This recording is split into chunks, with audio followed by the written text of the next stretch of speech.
Judaïsme contre sionisme d'Emmanuel Levin, La voix d'un prophète en Israël. C. Seule la Torah, point de suspension. Seule la Torah libère. Zohar, chapitre 1, 131b.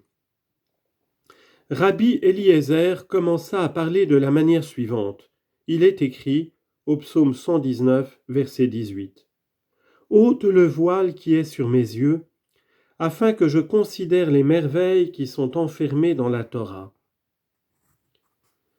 Combien sont-ils insensés ces hommes qui ne connaissent ni ne cherchent à étudier la Torah.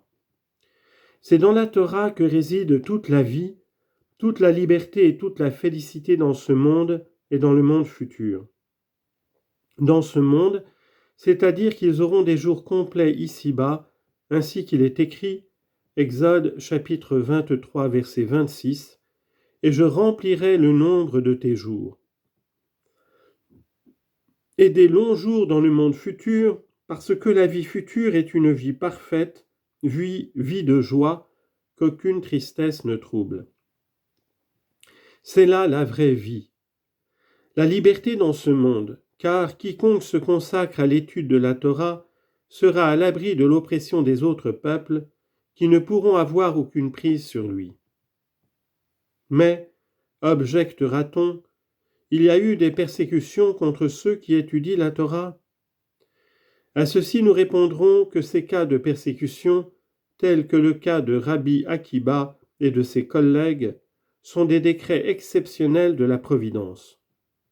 Ce sont les desseins secrets de la pensée suprême. Celui qui étudie la Torah est aussi libre et indépendant vis-à-vis de l'ange exterminateur qui n'a pas de prise sur l'homme qui se consacre à la Torah. Si Adam se fût attaché à l'arbre de vie qui est la Torah, il ne se serait pas attiré la mort à lui-même et à tout le monde. C'est précisément en raison de la liberté que la doctrine renferme que le Saint, béni soit-il, confia la doctrine à Israël, doctrine dont l'Écriture dit, Exode chapitre 32 verset 16, « L'Écriture était libre, Herut ». On lit en note, le Zohar ne donne pas au mot 8, 206, 400 le sens de gravé, Harut, mais de libre, Herut. Fin de note. L'Écriture était libre sur les tables de la Torah, ainsi que cela a déjà été expliqué précédemment. Si Israël n'avait pas péché en abandonnant l'arbre de vie, la mort ne serait pas revenue dans le monde. On lit en note. On a déjà vu précédemment que d'après la tradition, la mort devait être enchaînée pour toujours à partir du moment où Israël reçut la Torah au mont Sinaï. Mais lorsque celui-ci adora le veau d'or, la mort fit sa réapparition dans le monde. C'est pourquoi le Zohar dit que sans le péché, la mort ne serait pas revenue dans le monde. Fin de note.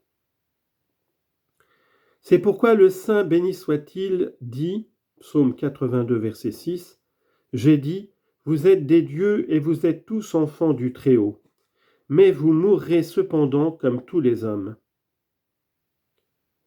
Dieu a dit à Israël, « En vous donnant la Torah, j'ai dit que vous êtes des dieux et que vous ne mourrez plus.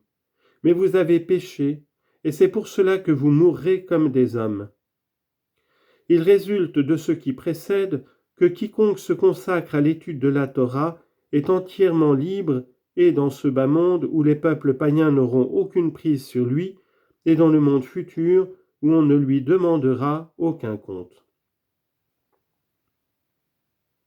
Commentaire de Tzedek. On voit donc clairement à la lumière de ce texte du Zohar que tous les malheurs d'Israël et de l'humanité, y compris Auschwitz, Treblinka, Hiroshima, sont causés par le péché du veau d'or, c'est-à-dire, en termes modernes, par le capitalisme et le bourgeoisisme.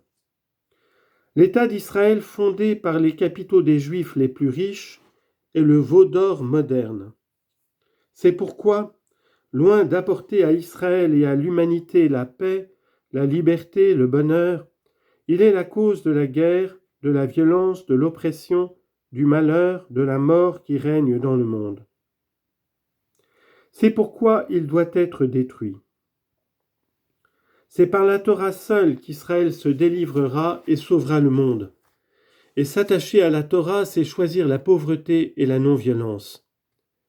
Le Talmud dit « Isifra la sayefra, isayefa la sifra ». Traduction, on ne peut à la fois faire la guerre et étudier la Torah.